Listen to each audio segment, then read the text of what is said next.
The rain fell in sheets across Oak Ridge, Nebraska, a relentless downpour that turned the small town's streets into glistening rivers of reflection. Lightning occasionally pierced the dark evening sky, illuminating the weathered storefronts that had stood witness to decades of American life.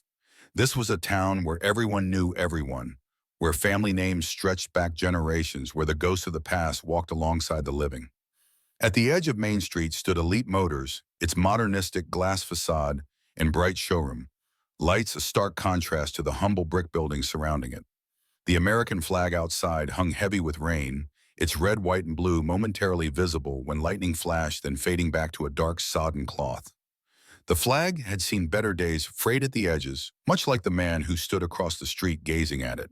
Michael Sullivan, Mike to the few who still remembered him, stood motionless in the downpour water, cascading off his faded military jacket.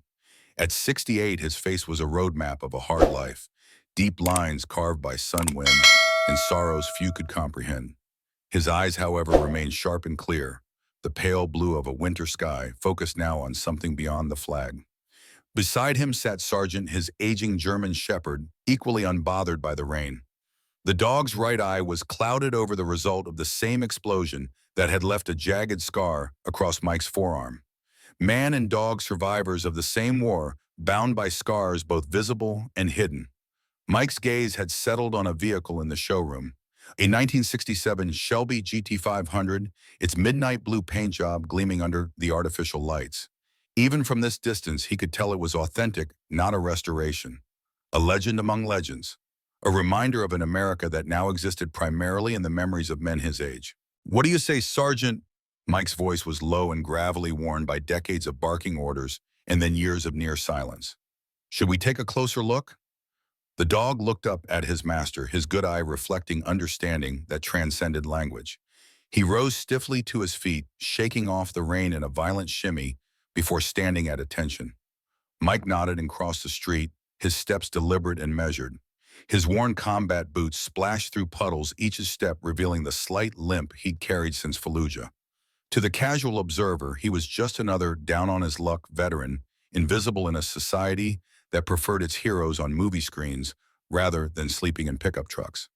Inside, Elite Motors' tension hung in the air, as thick as the scent of leather and new car polish. Daniel Reed, the 40-year-old owner, paced the showroom floor while speaking urgently into his cell phone. His tailored suit and manicured appearance screamed success, but his furrowed brow betrayed the pressure of a man whose business was built on the shifting sands of reputation. "I understand, Senator Williams, but these things take time," Reed was saying, his voice strained with forced politeness.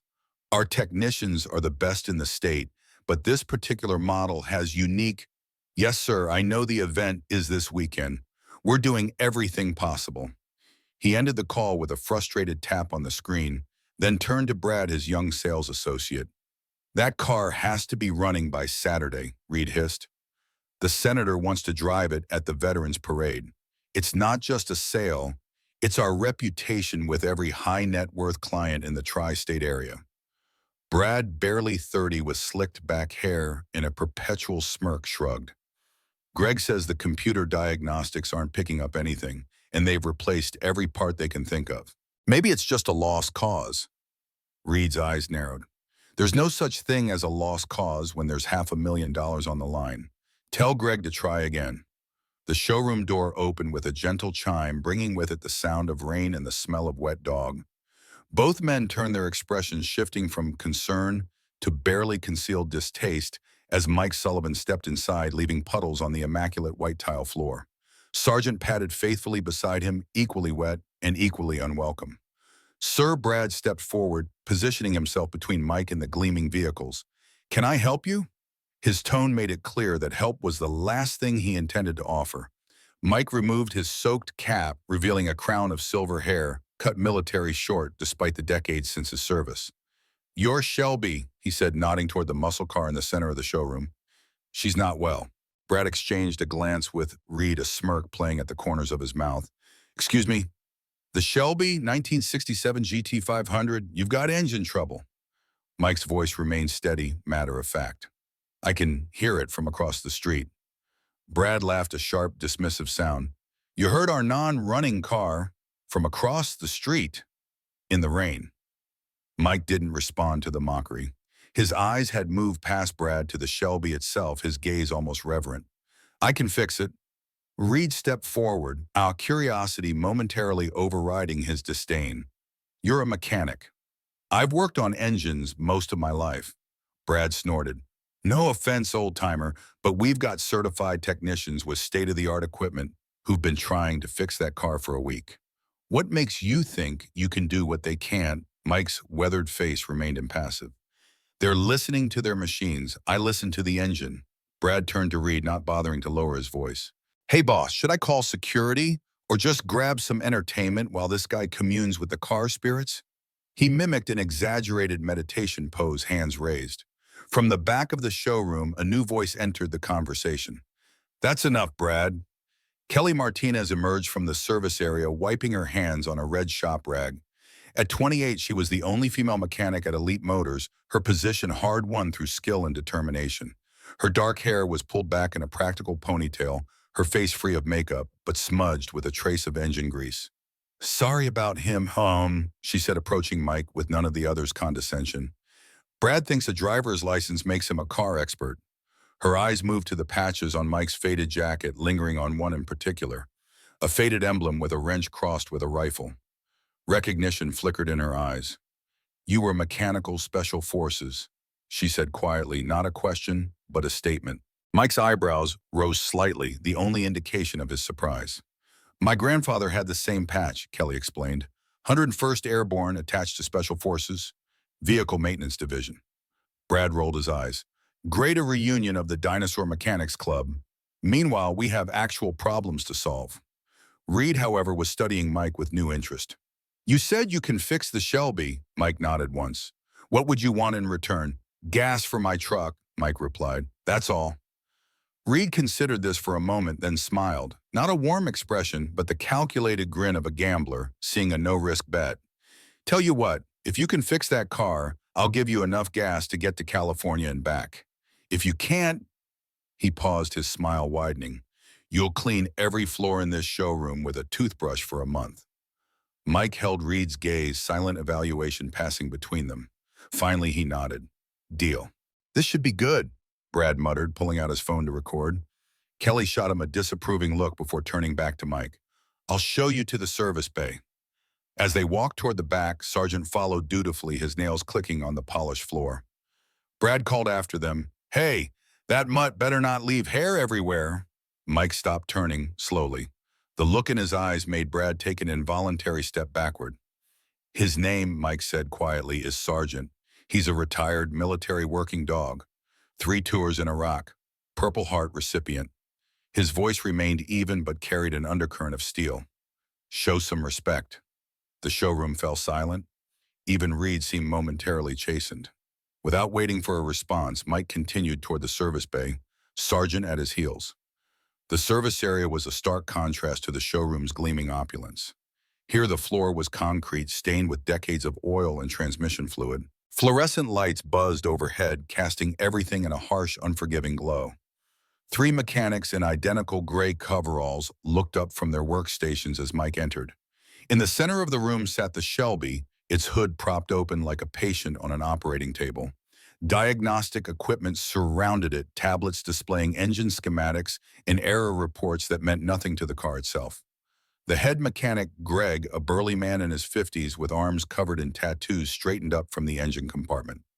Who's this? He asked Kelly, eyeing Mike with professional suspicion. Mike Sullivan, Kelly replied. Mr. Reed is giving him a shot at the Shelby. Greg's eyebrows shot up. Is that right? Well, good luck, buddy. We've tried everything. New fuel pump, new distributor, new plugs, new wires. Computer says there's nothing wrong, but she won't start for more than 3 seconds before dying.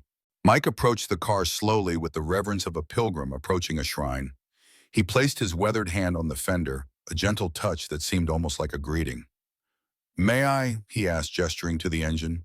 Greg shrugged and stepped aside. Knock yourself out.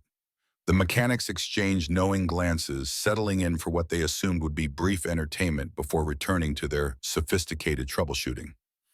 As Mike began his examination, the scene dissolved into another time, another place. Anbar Province, Iraq, 2004. The desert sun beat down mercilessly, the temperature well over 100 degrees. Dust hung in the air, coating everything with a fine, gritty film.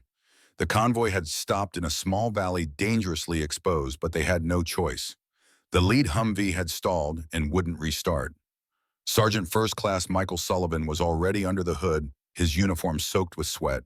The radio crackled with urgent warnings. Enemy combatants had been spotted in the hills to the east. They had minutes, not hours. "Sullivan, tell me something good," Captain James Harrison shouted from his position, binoculars scanning the ridge. "Fuel pumps shot, sir." Mike called back, his hands moving with practiced precision despite the pressure. "And something's wrong with the electronic control module. It's fried." Lieutenant Wilson hovered nervously. "Can you fix it?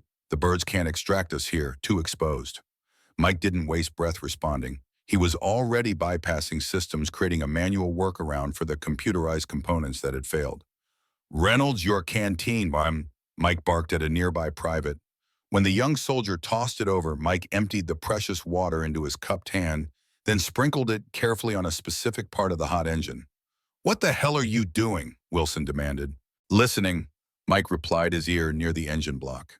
The sizzle of water created a particular sound, telling him exactly where the metal was hottest, where the problem originated. A shot rang out, then another. "Contact east," someone shouted. The distinctive rattle of AK-47 fire echoed across the valley. "Sullivan? Now or never," Harrison yelled, returning fire. Mike's hands were a blur, connecting wires directly bypassing safety protocols. "Try it now." The driver turned the key. The engine coughed, sputtered, then roared to life. "Go, go, go," Harrison ordered, laying down covering fire as the men piled back into the vehicles. As the convoy lurched forward and escaping the ambush, Harrison clapped Mike on the shoulder. "You just saved 12 lives, Sullivan. Those hands of yours are worth more than gold out here." Mike nodded, wiping grease on his pants. "Just doing my job, sir." "Your job," Harrison laughed, the sound tight with the adrenaline of survival. "What you do isn't just a job. It's damn near magic." The memory faded as Mike straightened up from the Shelby's engine compartment. The service bay was silent now, all his eyes on him.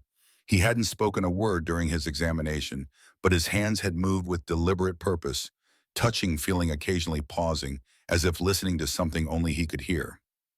"Well," Greg prompted, impatience edging his tone. "What's your diagnosis, miracle worker?" Mike pointed to a small valve near the base of the engine. "This is original to the car," he said, "but you've installed a modern fuel injection system. The pressure's all wrong. The engine's getting fuel, but the pressure regulation is fighting against the original design."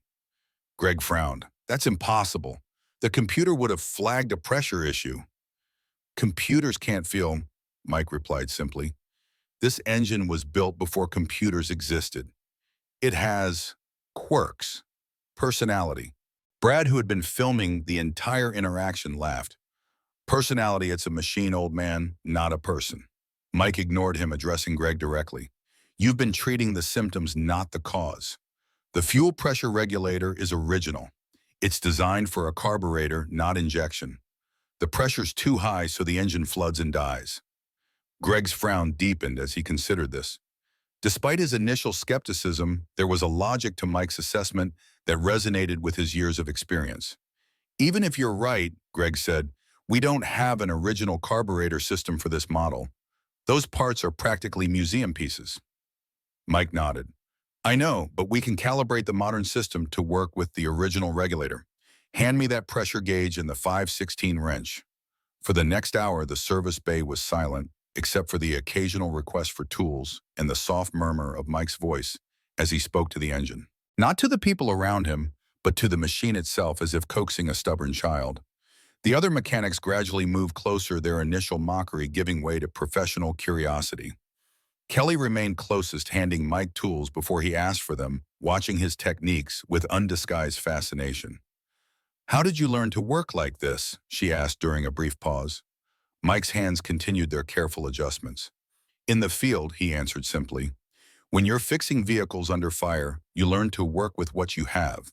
No computers, no diagnostic tools, just your hands, your ears, and your instincts." As he worked, Mike noticed something.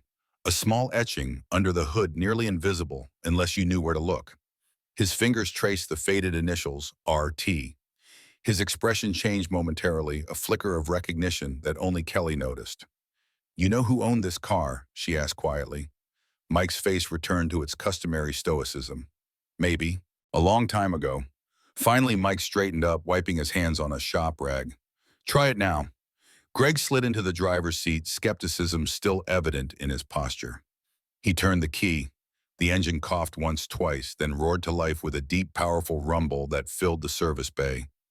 Not the tentative, sputtering start they'd achieved before, but the confident growl of a perfectly tuned machine operating exactly as its creators had intended.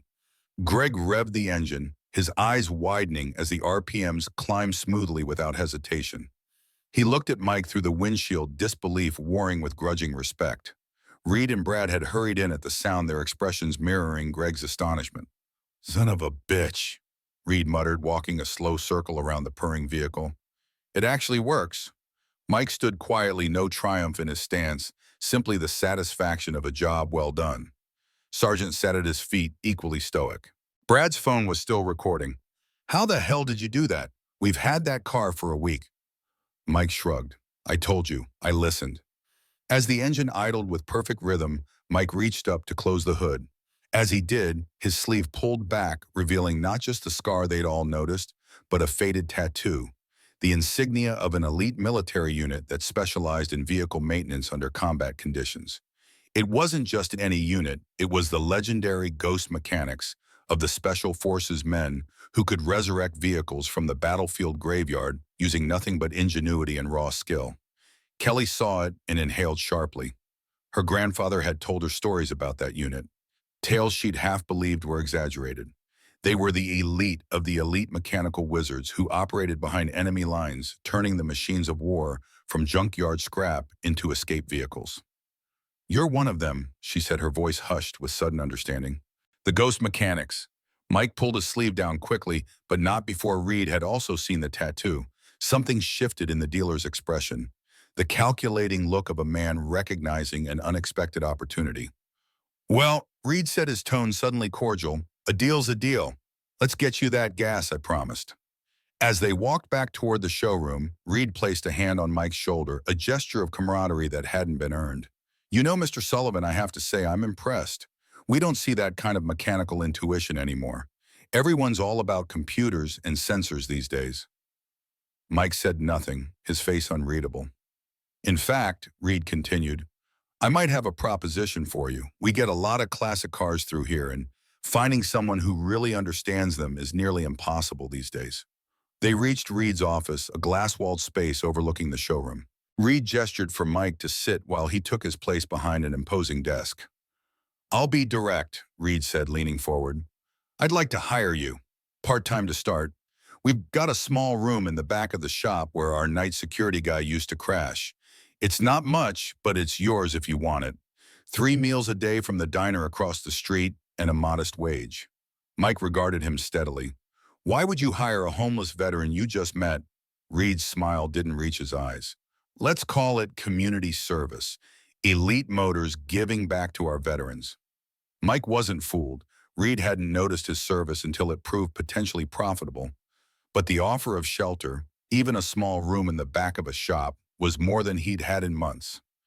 Winter was coming, and Nebraska winters were unforgiving to those living in pickup trucks. "I have conditions," Mike said finally. Reed's eyebrows rose, such as, "Sergeant stays with me, no exceptions." Reed frowned but nodded. "Fine, but he's your responsibility.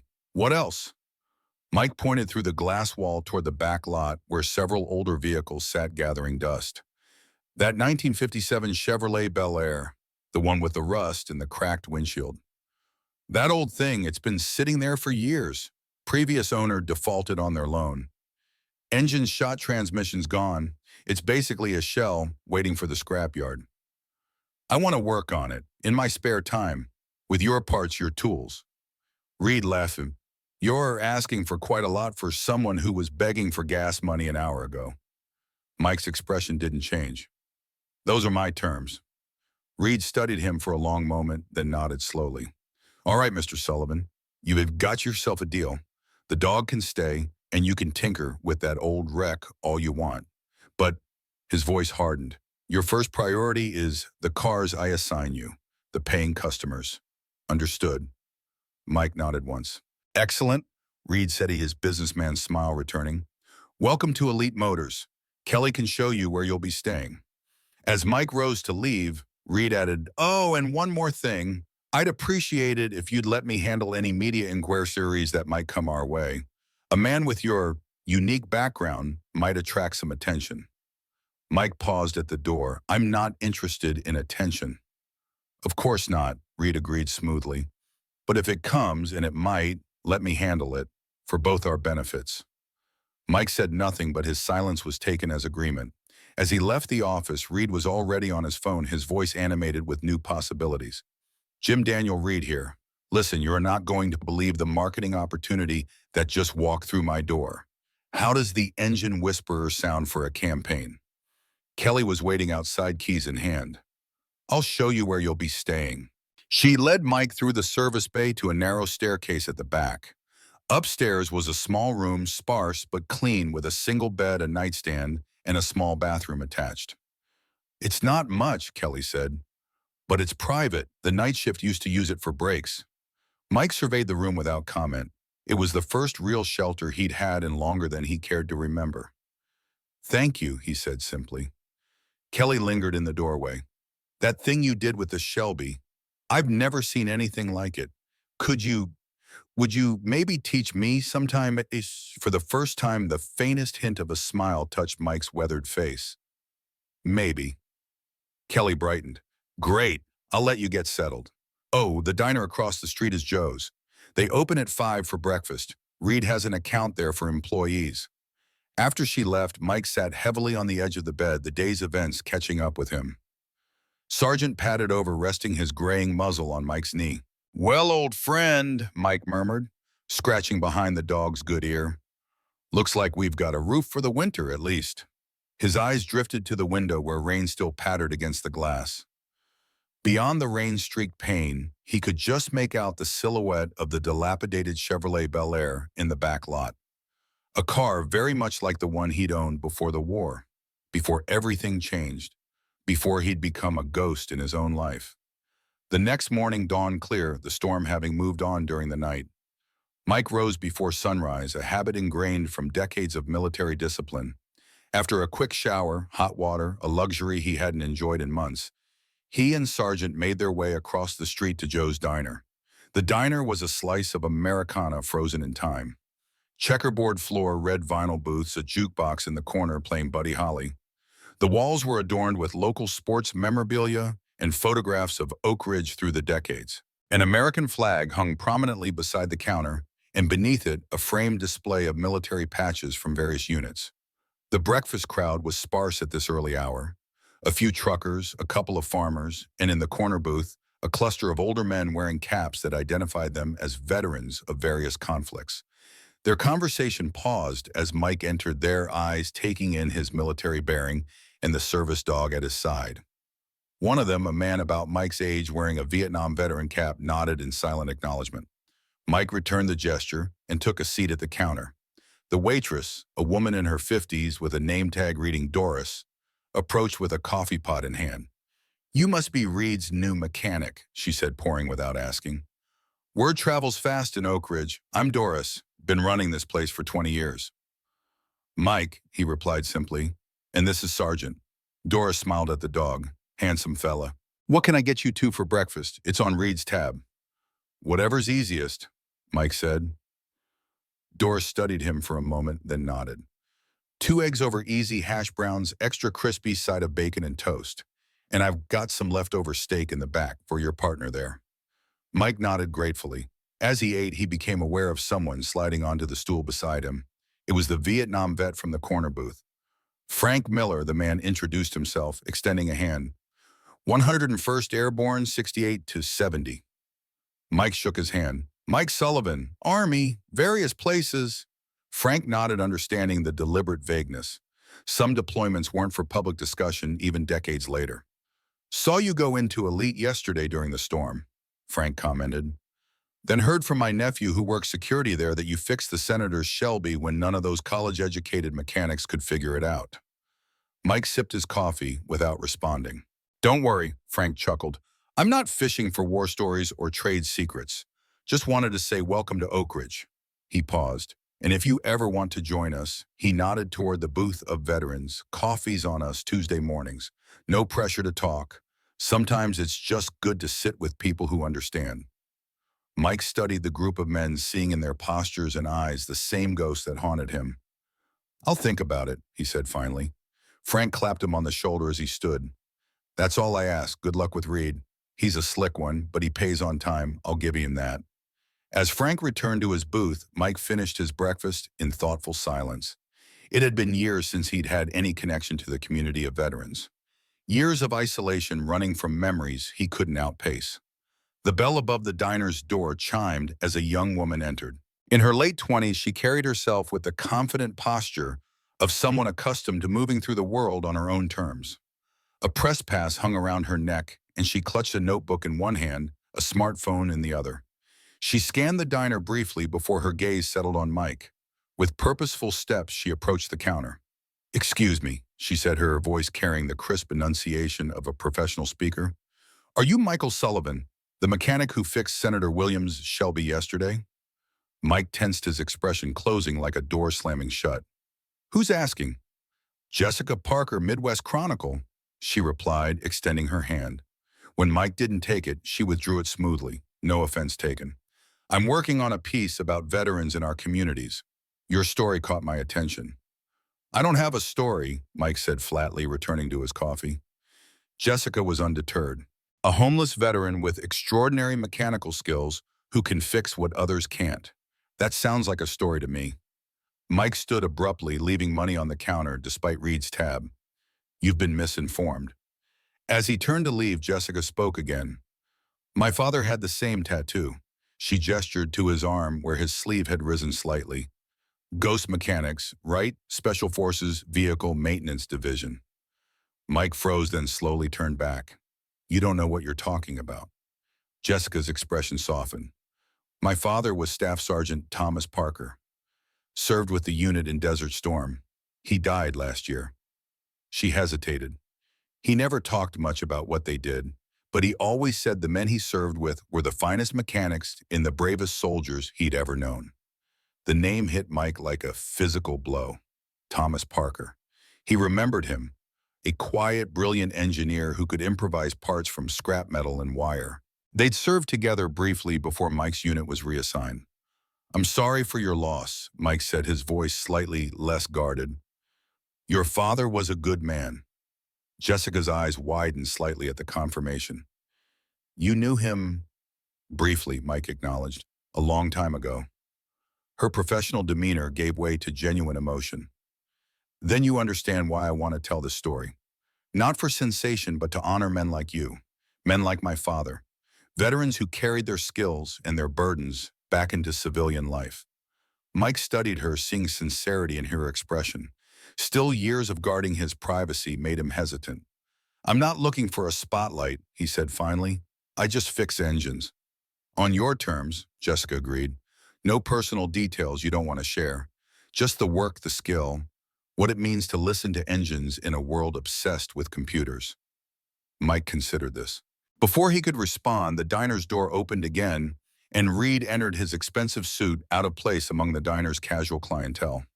His eyes narrowed when he saw Mike and Jessica together, and he quickly approached, hand extended toward the journalist. Daniel Reed, owner of Elite Motors. He introduced himself smoothly. I see you've met our newest team member. Jessica shook his hand professionally. Jessica Parker, Midwest Chronicle. I was just talking to Mr. Sullivan about his remarkable mechanical abilities. Reed's smile was all business. Yes, we're very fortunate to have him. In fact, we're developing a whole new approach to classic car restoration under Mike's guidance. The Engine Whisperer program. Mike's expression darkened at Reed's presumption, but he remained silent. That's fascinating, Jessica said, though her eyes suggested skepticism at Reed's polished pitch. I'd love to hear more about it from both of you. Of course, Reed agreed enthusiastically. Why don't we set up a proper interview at the dealership, say tomorrow morning? Jessica looked to Mike, waiting for his consent. After a long moment, Mike gave a single reluctant nod.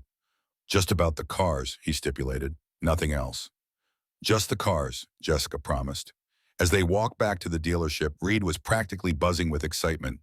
This is perfect timing, he said. We can set up a display in the service bay. Maybe get that old Chevy you're interested in as a before example with the Shelby as the after. Mike said nothing, already regretting his agreement.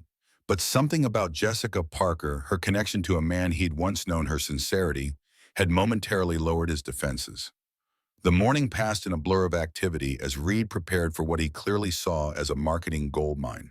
Mike retreated to the service bay, focusing on a 1970 Dodge Charger that had been brought in with transmission issues.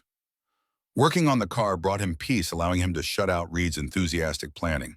Kelly joined him around noon, bringing a sandwich from the diner. Thought you might forget to eat, she said, placing it on a nearby workbench.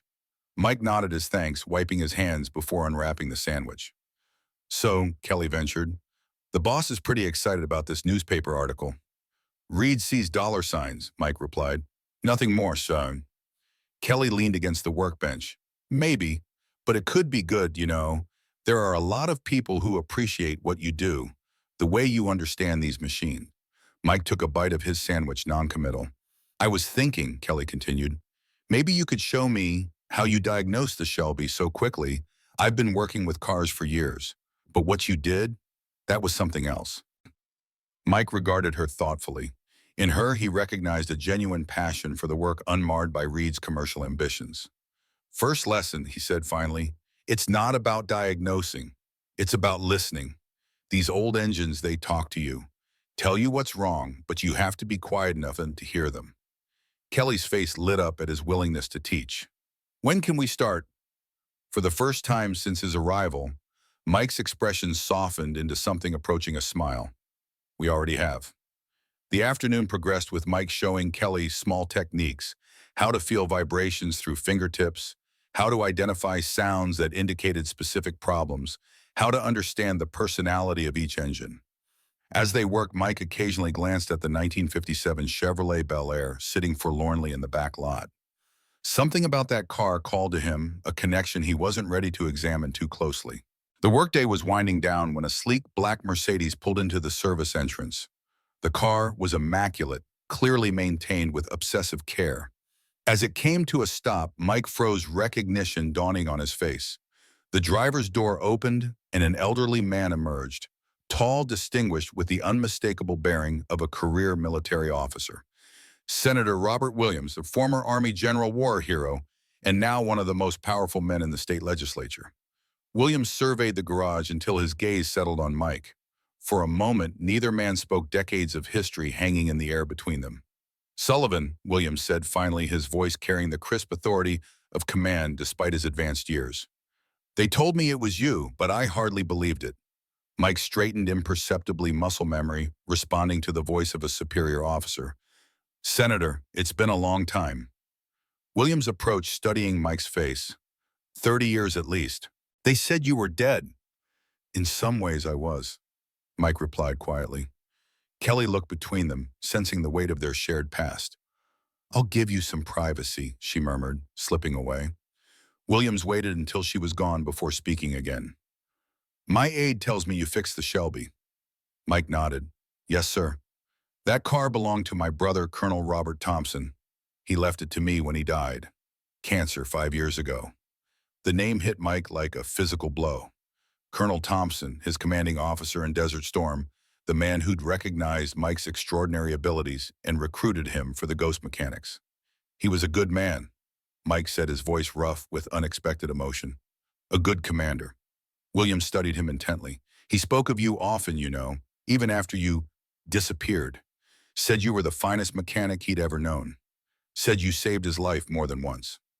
Mike looked away, uncomfortable with the praise. Just doing my job. No, Williams corrected firmly. What you did went far beyond duty. Operation Thunderbolt. I know what happened out there. Thompson told me everything. Mike's eyes snapped back to Williams' shock, evident in his expression. Operation Thunderbolt had been classified at the highest levels, a desperate mission behind enemy lines to rescue captured American soldiers. Mike and his team had not only rescued the prisoners, but had repurposed abandoned enemy vehicles to escape, creating a diversion that saved dozens of lives. That operation remains classified, Mike said quietly. Williams nodded. To the public, yes. But those of us who owe our lives to what you did that day, we know, we remember. Mike's expression revealed nothing but his hands. Those miracle-working hands trembled slightly. Why did you disappear, Sullivan? Williams asked, his tone softer now. After everything you accomplished, why vanish? Mike was saved from answering by Reed's arrival, his face alight with excitement at finding the senator in his garage. Senator Williams, what an honor. I see you've met our mechanical specialist. Williams regarded Reed with the cool assessment of a man accustomed to evaluating others. We're old acquaintances, he said simply. I came to see the man who fixed my brother's car. Reed's smile faltered momentarily before reasserting itself. Yes, Mike's quite the find. In fact, we're developing a whole program around his unique abilities. The Engine Whisperer Initiative. We're even doing an interview with the Midwest Chronicle tomorrow. Williams raised an eyebrow, looking at Mike. Is that so? Mike's discomfort was evident. Just about the cars, he said. Nothing else. Understanding dawned in Williams' eyes. I see. Well, Mr. Reed, I'd be interested in hearing more about this program of yours. Perhaps we could discuss it in your office. Reed practically glowed at the opportunity. Absolutely, Senator, right this way.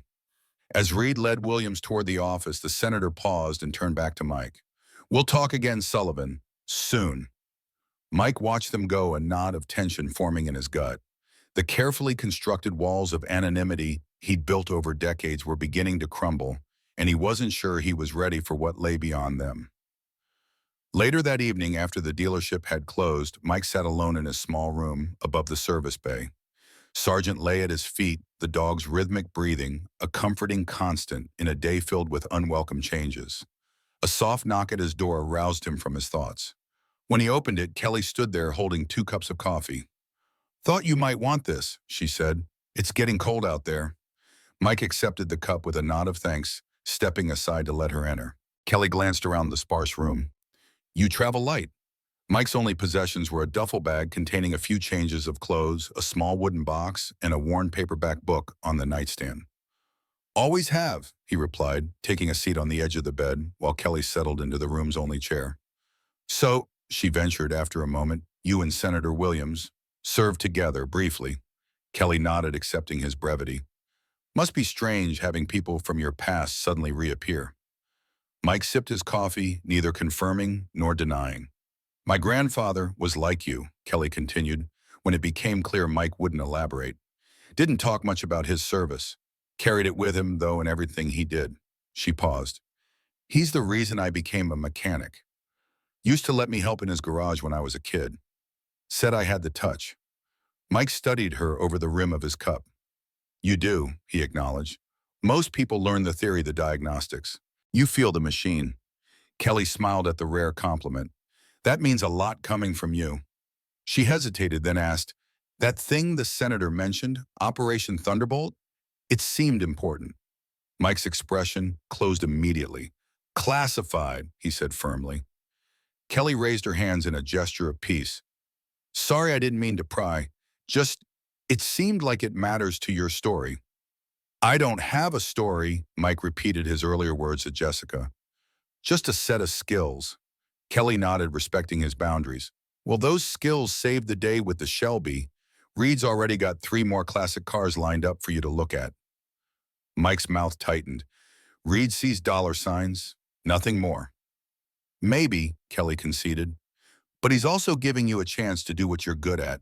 And maybe that's not such a bad thing. Before Mike could respond, a commotion outside drew their attention. Through the window, they could see headlights pulling into the dealership lot. Not one vehicle, but several. News vans. What the hell? Kelly murmured, moving to the window. Mike joined her, watching as reporters and cameramen emerged from the vehicles. Someone leaked the story, Kelly said, about you fixing the senator's car. Mike's face hardened. Reed, he said, a single word filled with certainty and disgust. As if summoned by his name, Reed appeared in the parking lot, straightening his tie and preparing to address the gathered media. His expression was one of practiced surprise that didn't reach his eyes. Mike turned away from the window. I didn't sign up for this. Kelly looked at him with concern. What will you do? Mike began, gathering his few possessions, shoving them into his duffel bag. What I've always done. Move on. You're leaving, just like that. Kelly's disappointment was evident. What about the Chevrolet? The lessons? Mike paused, conflict visible in his weathered face. For decades, his response to attention had been to disappear, to fade into the background, like the ghost his unit had been named for. But something had changed. The connections he'd begun to form, with Kelly, with the car, even with the grudging respect of the other mechanics, tugged at him. Before he could respond, another vehicle pulled into the lot. A modest sedan rather than a news van. A woman emerged, her features indistinct in the growing darkness, but her red hair catching the light of the dealership's signs. Who's that? Kelly asked, peering through the window. Mike moved closer, his expression changing as recognition dawned. The woman was in her mid-40s with familiar features that hit him like a physical blow. Rachel, he whispered, the name foreign on his lips after so many years. You know her, Kelly asked. Mike's hands gripped the windowsill, knuckles white. My daughter. The revelation hung in the air between them, Kelly's surprise evident. I didn't know you had family. I don't, Mike said, his voice hollow. Not anymore. Kelly placed a hesitant hand on his arm. Maybe it's time you did. Mike watched as Rachel approached Reed, her posture stiff with determination. Even from this distance, he could see her mother in her, the same proud carriage, the same fiery hair. She looks like you, Kelly observed softly. Mike shook his head. She looks like her mother. He turned away from the window. I need to go. Running won't fix it. Kelly said, her voice gentle but firm. Trust me, I know. My dad walked out when I was 12. I spent years hoping he'd come back, explain why he left. It's not the same, Mike protested. I was broken, damaged goods. They were better off without me. Maybe that's what you needed to believe, Kelly suggested. But have you ever asked them what they needed? Mike had no answer. For decades, he'd carried the certainty that his absence was a gift to his family, protection from the demons that haunted him after the war. The possibility that his absence had been another wound rather than a mercy had never truly registered. A knock at the door startled them both. Mike froze, decades of instinct screaming at him to escape, to disappear once more into the anonymity that had been his shield. Kelly looked at him, a question in her eyes. After a long moment, Mike nodded. Kelly opened the door to reveal Reed, his expression a mixture of excitement and calculation. Mike, you won't believe what's happening. He began, then noticed the duffel bag on the bed. His eyes narrowed. Going somewhere. You leaked the story, Mike accused flatly. Reed had the grace to look momentarily abashed before his businessman's smile reasserted itself. I may have mentioned it to a few key contacts. This is an opportunity, Mike, for both of us. I didn't ask for this. Maybe not, Reed conceded, but it's happening, and there's someone here you might want to meet. He hesitated, then added, says she's your daughter. Mike's jaw tightened. Tell her I'm not here. Reed raised an eyebrow. Are you sure? She seems pretty determined, and the press is already speculating about the engine whisperer's mysterious past. Mike's hands clenched into fists. That wasn't our deal. Plans change, Reed said smoothly. Opportunities arise. This could be big, Mike, really big. The prodigal hero returns, reunites with his family while restoring American classics to their former glory. People eat that stuff up. The naked calculation in Reed's voice was the final push Mike needed. No, he said firmly. I'm not a sideshow attraction. I fix engines, that's all. Reed's friendly facade cracked slightly. Don't be naive. Everyone has a story to sell. Yours just happens to be particularly marketable. Get out, Mike said quietly, his voice carrying the steel of command that had once directed men in battle. Reed held his ground momentarily, then shrugged. Fine, have it your way. But she's still out there, and so are the reporters. Running won't make them disappear. He turned to leave, then paused. Oh, and if you do run, don't expect another chance here, or anywhere else in town for that matter. After Reed left, silence filled the small room. Kelly watched Mike with concern. What will you do? Mike looked at the duffel bag, then at Sargent, who gazed back with unwavering loyalty. Finally, his eyes moved to the window where he could see his daughter standing alone in the parking lot, reporters keeping a respectful distance. I don't know, he admitted, the words costing him. Kelly nodded, understanding the magnitude of his uncertainty. Whatever you decide, you're not alone anymore. She moved toward the door. I'll leave you to think. After she left, Mike sat heavily on the bed, the weight of decades pressing down on him. Sergeant moved to lay his head on Mike's knee, offering silent comfort. What do you think, old friend? Mike murmured, scratching behind the dog's ear. Do we run again, or do we finally stop? Sergeant's single good eye gazed up at him with the wisdom only loyal companions possess. Outside, the rain had started again, a gentle patter against the window that echoed the rhythm of Mike's thoughts. Through the rain-streaked glass, he could still see Rachel, her red hair darkening as it grew wet. She stood her ground, as stubborn as he'd always been. In that moment, something shifted within Mike Sullivan, a recognition that perhaps the greatest act of courage wasn't surviving battlefield horrors or living with the ghosts of war, but facing the consequences of the choices he'd made after coming home. With a deep breath, he stood, leaving his duffel bag unpacked on the bed. Sergeant rose with him, alert to the change in his master's demeanor. Come on, Sergeant, Mike said quietly. Time to stop running. Together they descended the stairs to face whatever waited below.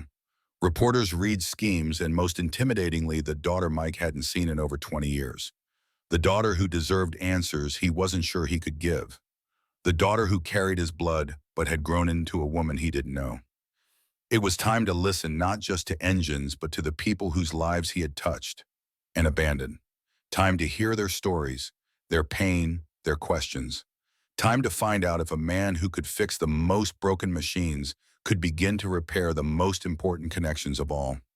The rain intensified as Mike Sullivan descended the stairs, each step heavier than the last. Sergeant padded faithfully beside him, the old dog's military instincts still sharp enough to sense the gravity of the moment.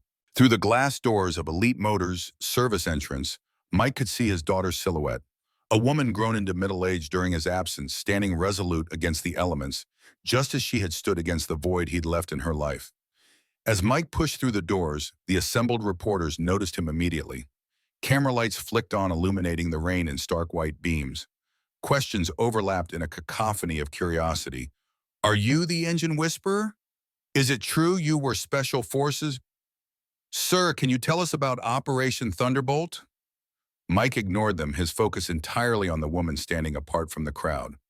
Rachel Sullivan Cole had her mother's fiery red hair now streaked with the first threads of silver, but her eyes, those were undeniably his own, pale blue and unflinching. She wore a simple raincoat soaked through from her vigil and clutched a newspaper in her hand. Jessica Parker's preliminary article about the mysterious mechanic who could commune with engines. For a moment, father and daughter stood frozen, separated by 20 yards of wet pavement and 23 years of absence. Neither moved, as if crossing that distance required more courage than either possessed. It was Sergeant who broke the impasse. The aging German shepherd moved forward, limping slightly on arthritic legs, and approached Rachel with gentle curiosity. Her eyes widened at the sight of the dog's battle-scarred face, and clouded eye a mirror of his master's own weathered countenance. Is he yours? She asked, her voice carrying above the rain, steady despite the emotion evident in her face. Mike nodded. Sergeant, he said simply. Rachel knelt regardless of the wet pavement and offered her hand to the dog. Sergeant sniffed it cautiously, then pressed his graying muzzle against her palm in acceptance. The simple gesture seemed to release something in Rachel. She stood squaring her shoulders and closed the distance between them. Up close, Mike could see the years mapped across her face, laugh lines around her eyes, a furrow between her brows that spoke of worry, determination, responsibilities carried alone. You're alive, she said, the words flat, stripped of the emotion that must have churned beneath them. Yes, Mike answered, unable to offer more. 23 years, Rachel continued, her voice gaining an edge. They told us you were missing in action, presumed dead. Mom waited 5 years before she even considered dating again. I graduated high school, college, got married, had children, all believing my father died a hero. Mike absorbed the words like physical blows, offering no defense. Then this morning I opened the newspaper and see your face. Mysterious mechanic with military past performs miracle repairs. I almost didn't recognize you, but those eyes. Her voice caught. I would know those eyes anywhere. The reporters had inched closer, sensing the drama unfolding, but maintaining a respectful distance. We should talk somewhere private, Mike said quietly. Rachel's laugh was brittle. Now you want to talk? After 2 decades of silence. Before Mike could respond, Reed emerged from the dealership, his businessman's instincts, detecting the marketable moment unfolding on his doorstep. Ms. Cole, he called, approaching with an outstretched hand. Daniel Reed, owner of Elite Motors. I see you found your father. Why don't we all go inside out of this weather? Rachel regarded Reed with cool assessment, clearly recognizing the calculation behind his courtesy. This isn't a photo opportunity, Mr. Reed. Reed's smile didn't falter. Of course not. Just offering some privacy. This is clearly a significant moment. From the edge of the gathered crowd, Kelly appeared, her expression concerned. She caught Mike's eye and nodded toward the service bay, an offer of sanctuary away from Reed's machinations. This Mohammedier, Mike said to Rachel, nodding toward Kelly. Rachel hesitated, then followed Sergeant, trotting between them. Kelly led them through the service bay to a small break room in the back, far from the showroom windows and prying eyes. I'll keep Reed occupied, she promised, closing the door behind them. Alone with his daughter for the first time in 23 years, Mike found himself at a loss. The disciplined sergeant who had commanded men in battle, the mechanical genius who could diagnose any engine by touch, that man seemed to have evaporated, leaving behind only a father who had failed in the most fundamental duty. Rachel stood by the window looking out at the rain-slicked lot where the dilapidated 1957 Chevrolet Bel Air sat gathering rain. The silence between them was heavy with unasked questions, unspoken accusations. That was your car, Rachel said, finally nodding toward the Chevy. Before you enlisted, Mom sold it after the notification came. Mike's eyes widened slightly at the revelation. He'd been drawn to the car without understanding why, some buried memory recognizing what his conscious mind had not. I remember sitting in the back seat, Rachel continued, her voice distant with memory. You used to let me pretend to drive, sitting on your lap with my hands on the wheel. You said someday it would be mine. The memory hit Mike with physical force, his daughter at 5 years old giggling as she gripped the wheel, making engine noises with her mouth as they sat in the driveway of their small house. Margaret taking pictures, her smile bright in the summer sun. Rachel, he began, her name unfamiliar on his tongue after so many years of silence. I can't explain. Try, she interrupted, turning to face him fully. Try to explain to me why my father, who supposedly died a hero, has been alive all these years without a single word to his family. Mike sank into one of the plastic chairs, suddenly feeling every one of his 68 years. Sergeant moved to sit beside him, a warm presence against his leg. I came back broken, he said finally, the words emerging with difficulty. Not physically, though there was that too, but inside. He tapped his temple. The things I saw, the things I did, they changed me. They followed me home. Rachel watched him, her expression unyielding. Mom would have helped you. We both would have. I know, Mike acknowledged. That's why I couldn't come home. I couldn't put that burden on you. The nightmares, the anger, the drinking. He looked down at his hands, those miracle-working hands that could fix anything except their owner. I was a danger to myself, and I was afraid. Afraid I might become a danger to you both. So you just disappeared, Rachel said, her voice cracking slightly. Left us to mourn you. Left us to build a life around a hole where you should have been. I thought I was protecting you, Mike replied, knowing even as he said it how hollow it sounded. I thought it would be easier for you to mourn a hero than live with what I'd become. Rachel shook her head, tears finally breaking free. Easier? Do you have any idea what it's like to grow up without a father, to watch your mother grieve for years, to answer questions about where your dad is on Father's Day? Mike had no answer. The justifications that had sustained him for decades suddenly seemed flimsy, selfish even. I'm not asking for your forgiveness, he said finally. I don't deserve it. But I am sorry, Rachel. More than I can ever express. Rachel wiped her tears with the back of her hand, a gesture so reminiscent of her childhood self that it made Mike's heart ache. I didn't come here for an apology, she said. I came because I needed to see for myself, to know if it was really you. And now, Mike asked, Now I don't know, she admitted. Part of me wants to walk out that door and never look back. Part of me has 1,000 questions. And part of me, her voice faltered, part of me is just relieved you're alive. The honesty in her words offered a fragile thread of hope that Mike scarcely dared to grasp. Your mother, he asked, almost afraid of the answer. Remarried 15 years ago, Rachel replied. David, he's a good man, kind, steady. Mike nodded, a complex mix of relief and loss washing through him. And you mentioned children. A faint smile touched Rachel's lips for the first time. 2 boys, Sam is 16, Sirius studious, and Jake is 12. Her smile widened slightly. He reminds me of you actually, always taking things apart to see how they work. Usually can't get them back together though. Mike felt a tightness in his chest. Grandsons he'd never known one with his own mechanical curiosity. I have pictures, Rachel said, reaching into her purse. She hesitated, then handed him a small photo album. I keep this with me, for the boys, so they know where they come from. Mike accepted it with reverent hands. The first page showed 2 boys in front of a Christmas tree, the older one tall and lean with Rachel's red hair, the younger one stockier, dark-haired with eyes that were unmistakably Sullivan blue. They're, Mike's voice caught, they're beautiful, Rachel. As Mike turned the pages, a life he'd never known unfolded before him. Birthdays, school events, camping trips, ordinary moments made extraordinary by their absence from his experience. The last photo showed Jake sitting on the hood of an old truck, tools scattered around him, his face intense with concentration as he worked on what appeared to be a small engine. Jake's 13th birthday is next month, Rachel said. He asked for a set of mechanics tools, said he wants to restore an old motorcycle someday.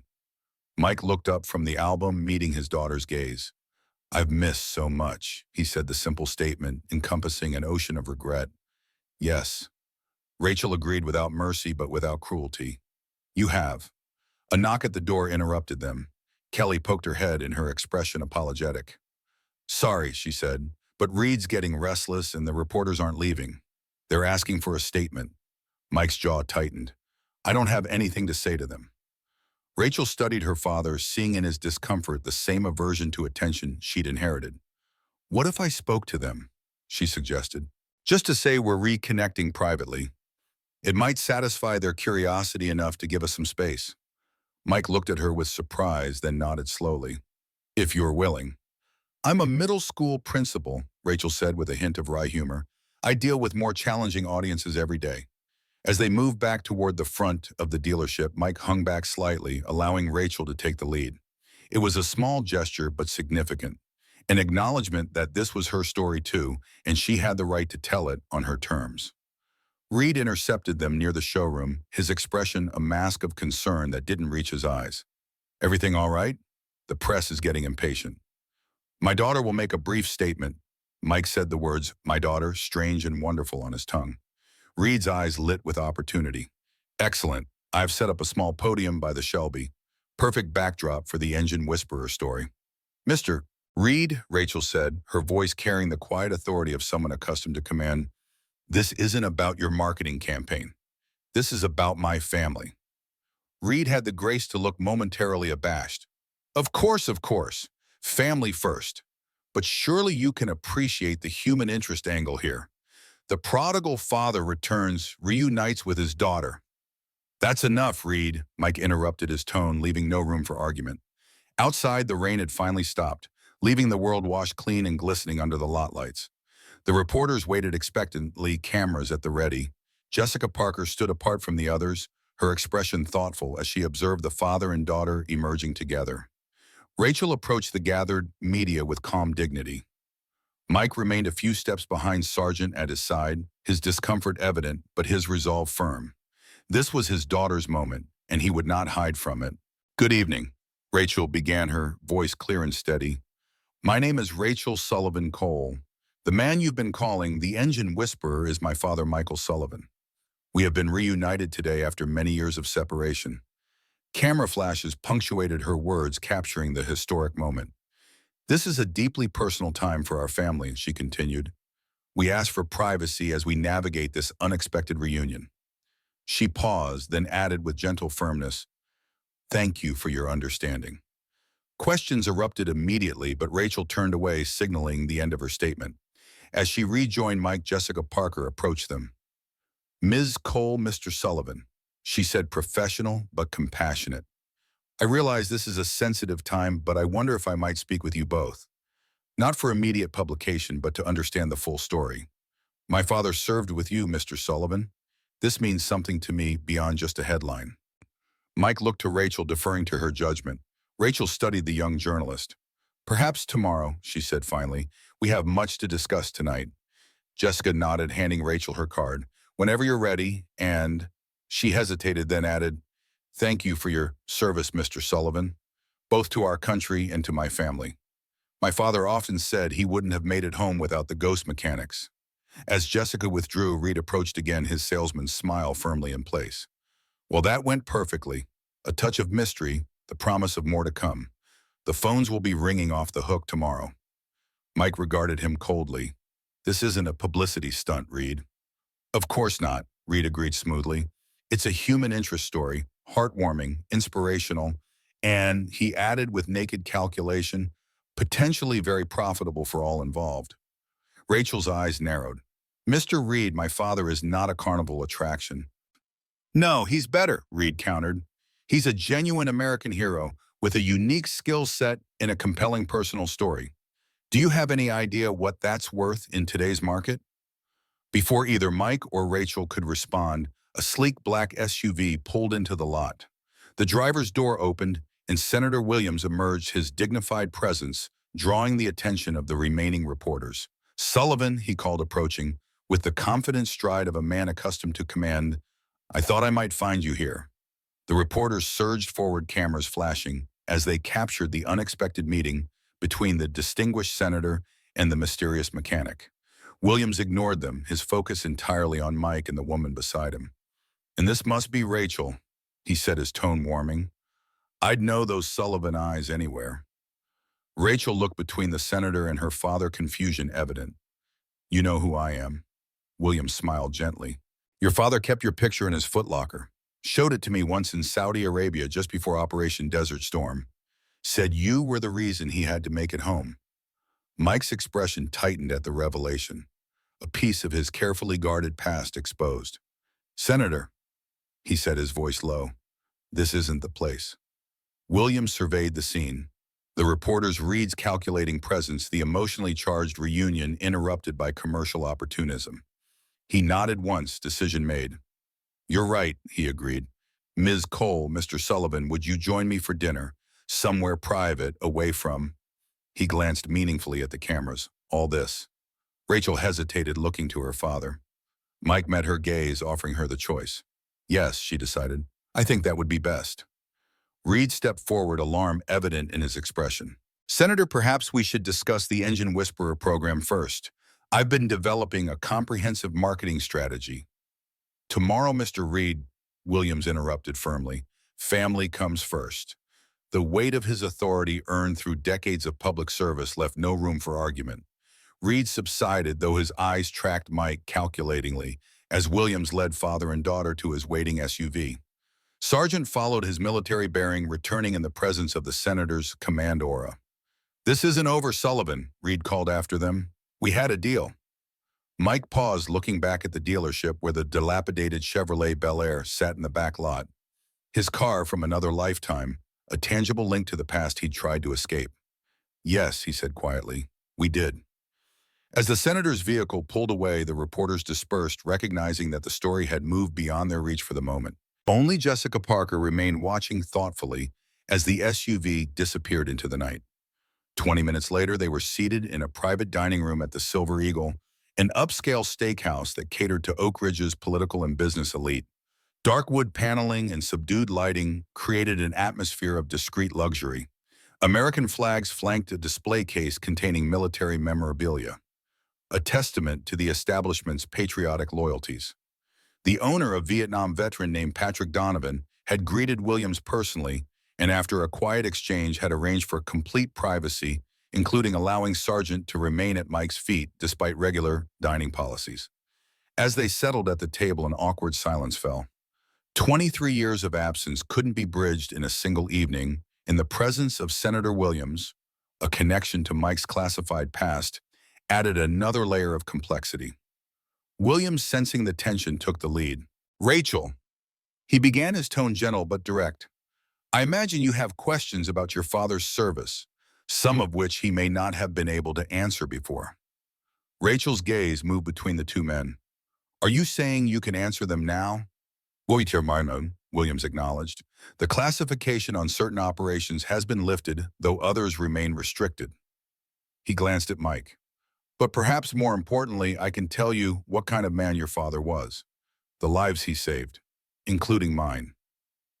Rachel's eyes widened slightly. You served together. Not directly, Williams clarified. I was a colonel then, commanding a different unit. But during Operation Desert Storm, I was part of a reconnaissance mission that went sideways.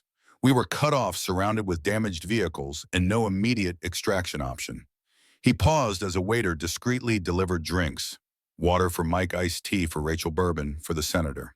Your father's unit, the Ghost Mechanics, was dispatched to retrieve us, Williams continued after the waiter withdrew. They weren't just mechanics. They were elite soldiers who specialized in vehicle repair and repurposing under combat conditions. Men who could turn a broken-down truck into a fighting vehicle with nothing but basic tools and raw ingenuity. Mike stared into his water glass, uncomfortable with the direction of the conversation, but recognizing Rachel's right to know. They came for us under heavy fire, Williams went on, his voice taking on the cadence of a man recounting events seared into memory. Sullivan's team not only repaired our vehicles, but modified them for enhanced protection. When the convoy was ambushed during extraction, your father's quick thinking saved 12 men, including myself. Rachel looked at her father, seeing him through new eyes. Not just the man who had abandoned his family, but the hero who had saved others. Is that why you disappeared? She asked quietly. Because of what happened during that mission. Mike shook his head. No, I came home after Desert Storm, tried to settle back into normal life. His voice grew distant. But the war followed me home. Not just what happened there, but what I'd become. The skills that made me valuable in combat made me different in civilian life. I couldn't explain to your mother why I would wake up screaming, why backfiring cars made me dive for cover, why I couldn't bear to be in crowds. That's called PTSD. Dad, Rachel said, the word dad slipping out unconsciously. There was help available. Not like today, Williams interjected gently. Back then, the resources were limited, the stigma substantial. Especially for men from your father's generation raised to believe that seeking help was a form of weakness. Mike's gaze remained fixed on his glass. I started drinking, trying to quiet the noise in my head. Became someone I did not recognize. Someone I didn't want you or your mother to see. He finally looked up, meeting Rachel's eyes. So I left, enlisted again under an assumed name, went back to the only place where the chaos inside me made sense. You re-enlisted? Rachel asked, disbelief evident. How is that even possible? For a man with his skills, Williams explained, exceptions were made. Questions weren't asked. This was before everything was digitized, remember? Paper records could be adjusted. And that's when you were deployed to Iraq, Rachel pressed, trying to assemble the timeline of her father's secret life. Mike nodded. Multiple tours, including the mission where Sargent and I were injured. He reached down to stroke the dog's graying head. Same IED, we were the lucky ones. Others weren't. Rachel absorbed this, her expression a complex mixture of anger, compassion, and dawning understanding. And after, when you were discharged, I drifted, Mike said simply. Worked as a mechanic when I could find it. Lived in my truck when I couldn't afford better. Kept moving whenever anyone got too curious about my past. Until now, Rachel observed. What changed? Mike was silent for a long moment. I got tired, he finally admitted. Tired of running. Tired of being a ghost. Williams cleared his throat, drawing their attention. There's something else you should know, Rachel. Something that might help explain your father's actions, if not excuse them. Mike tensed, a warning in his eyes. Williams met his gaze steadily. She deserves to know Sullivan, about Operation Thunderbolt. The name hung in the air between them, heavy with unspoken significance. That remains classified, Mike said tightly. Not all of it, Williams countered. The bare facts were declassified last year. The details remain restricted, but she should know what you did, what it cost you. Rachel looked between them. What is Operation Thunderbolt? Williams hesitated, then continued with careful precision. In 2000, Iranian height of the Iraq War, intelligence identified a location where American POWs were being held. The area was deep in hostile territory, heavily defended. A conventional rescue operation was deemed too risky. The prisoners would likely be executed before our forces could reach them. Mike's hands had clenched into fists on the table knuckles, white with tension. Your father's unit was sent in, Williams continued. 4 men traveling light, no official support. Their mission was to infiltrate the area, liberate the prisoners, and get them out by any means necessary. And did they? Rachel asked, riveted, despite herself. Williams nodded. They not only rescued all 7 prisoners, but managed to commandeer and repurpose enemy vehicles for the escape. It was, he paused, searching for words, unprecedented. The stuff of military legend. Rachel turned to her father. You did that. Mike's expression remained closed. We did our job. Tell her the rest, Williams urged gently. Mike shot him a warning look, which the senator met with calm insistence. The rest, Rachel prompted. Mike exhaled slowly. We lost men, he said finally, his voice barely audible. Good men. My best friend, Captain James Harrison. We were ambushed during extraction. The vehicle he was in took a direct hit. Rachel reached across the table, her hand covering her father's clenched fist. The first physical contact between them in 23 years. I'm sorry, Dad. The simple touch seemed to breach something in Mike. I was the vehicle commander. He continued, the words emerging with difficulty. I made the call on which route to take. I missed the signs of an ambush. James died because of my mistake. You can't know that, Williams objected. The intelligence was incomplete. No one could have anticipated the enemy's movements. I should have. Mike insisted, the old guilt evident in every line of his face. That was my job, to see what others missed, to anticipate the unexpected. I failed. Rachel's hand tightened on his. So that's why you disappeared again, because of what happened in Iraq. Mike nodded, unable to meet her eyes. After I was discharged, the guilt, it consumed me. I couldn't face anyone who knew me, couldn't bear to be thanked for my service when I'd left men behind. A heavy silence fell over the table, broken only by the soft hum of the restaurant's ventilation system and Sargent's occasional shifting beneath the table. Finally, Rachel spoke, her voice quiet but firm. Dad, Captain Harrison wasn't the only person you left behind. The simple truth hit Mike with physical force. In his desperate flight from guilt and pain, he had abandoned not just his memories, but living, breathing people who had needed him. I know, he acknowledged, his voice rough with emotion. And there's no excuse for that, no justification that could ever be enough. Rachel withdrew her hand slowly. I didn't come here for justifications, she said, or even for answers, really. I think I just needed to see you, to know if the man in that newspaper was really my father. And, Mike asked, almost afraid of her response. Rachel studied him, the weathered face, the haunted eyes, the calloused hands that could coax life back into dead engines, but had failed to maintain the most important connections of his life. I don't know yet, she admitted. The father I remember and the man sitting across from me, you're like different people. I need time to reconcile that. Mike nodded, accepting her honesty without protest. Take all the time you need, he said. I'm not going anywhere. The words were a promise, perhaps the first reliable one he'd made to her in decades. William, sensing the moment's fragility, steered the conversation to safer ground. Rachel, Mike mentioned you're a principal, middle school. She confirmed, gratitude in her eyes for the change of subject. Going on 10 years now. A challenging age group, Williams observed with genuine respect. The most challenging, Rachel agreed, a hint of humor returning to her voice, but also the most rewarding. They're finding themselves testing boundaries, figuring out who they want to be. Like your son, Jake, Mike ventured cautiously. You said he likes to take things apart. Rachel's expression softened. Yes, he's always been fascinated by how things work. Gets it from your side clearly. My husband's idea of mechanical expertise is knowing which end of a hammer to hold. A ghost of a smile touched Mike's lips. What does he do? Your husband. Brian's an English professor at the community college, Rachel replied. Literature and composition. About as far from mechanics as you can get. Opposites attract, Williams observed. My wife was a concert pianist. Couldn't tell a carburetor from a catalytic converter, but she could hear when an engine wasn't running, right just from the sound. The conversation continued, cautiously navigating toward normalcy as they ordered and ate their meals. Rachel shared stories of her sons, her work, her life, filling in the vast blank spaces of the years Mike had missed. Mike listened more than he spoke, drinking in the details of his daughter's existence with a thirst that could never be fully quenched. As the evening drew to a close, Williams excused himself briefly, giving father and daughter a moment alone. What happens now? Mike asked quietly. Rachel considered the question. I don't know, she admitted. This isn't something I ever prepared for, finding my father alive after all these years. I understand if you need space, Mike said, or if you decide you don't want me in your life. You've built something good without me.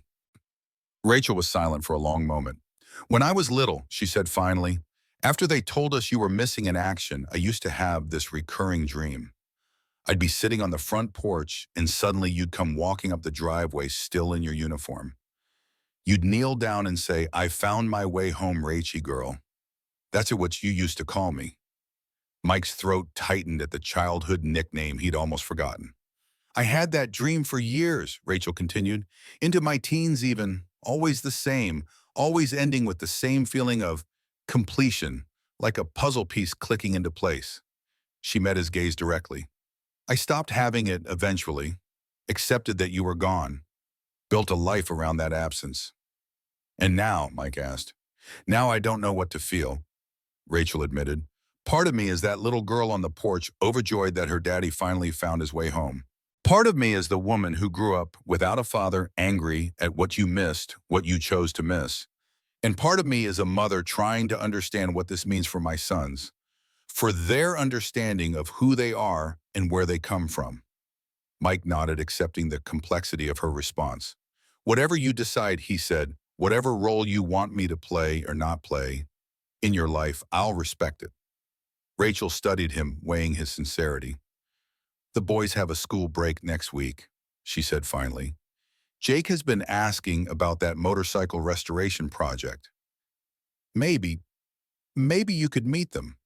Give him some advice. The simple offer, not forgiveness, not absolution, but a tentative opening, was more than Mike had dared to hope for. I'd like that, he said, his voice rough with emotion. Very much. Williams returned, sensing the shift in atmosphere between father and daughter. Everything all right? Rachel nodded, rising from her chair. Yes. Thank you, Senator, for dinner, and for filling in some of the blanks. My pleasure, Williams replied warmly. Your father is a good man, Rachel.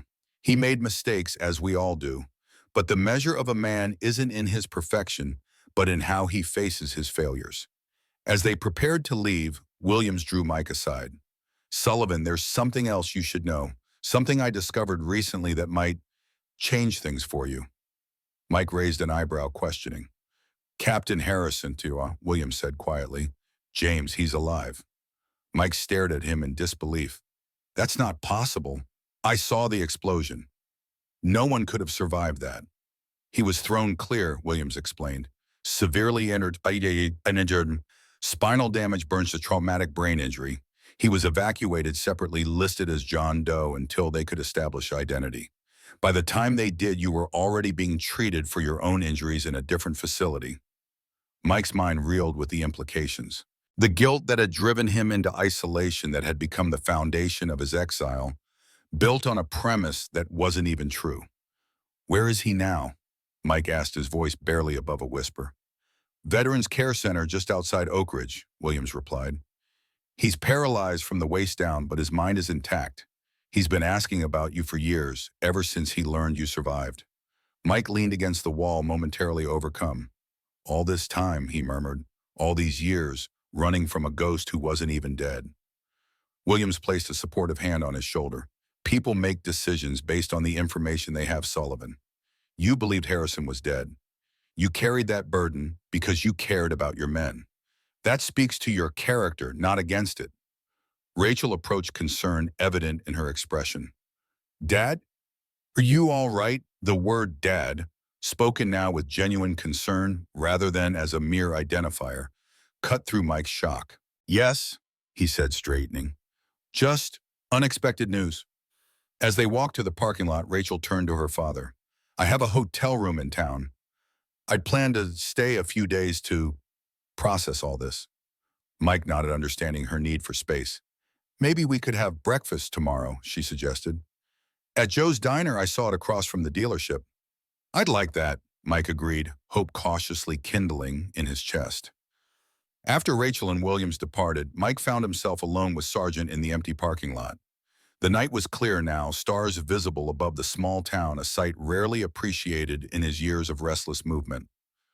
Well, old friend, he murmured to the dog, what do you make of all this? Sargent looked up at him, weathered wisdom in his single good eye. As they walked back toward Elite Motors, Mike's thoughts tumbled like engine parts in need of alignment. His daughter alive and successful. Grandsons he had yet to meet. And James, not dead, but living just miles away, having spent years wondering about the friend who believed he had failed him. The dealership was dark when they arrived, the earlier commotion having subsided into midnight quiet. In the back lot, illuminated by security lights, sat the 1957 Chevrolet Bel Air, his car from another lifetime, the vehicle in which he had once balanced a giggling 5-year-old Rachel on his lap, guiding her small hands on the steering wheel. Mike approached it slowly, laying a hand on the rusted hood. Beneath the deterioration, beneath the years of neglect, the bones of the car remained sound. It could be restored, brought back to life with patience, skill, and care. As he stood there, a shadow detached itself from the service bay entrance. Kelly Martinez stepped into the pool of light, her expression concerned. You came back, she observed. Mike nodded. I said I would. Reed's furious, she warned.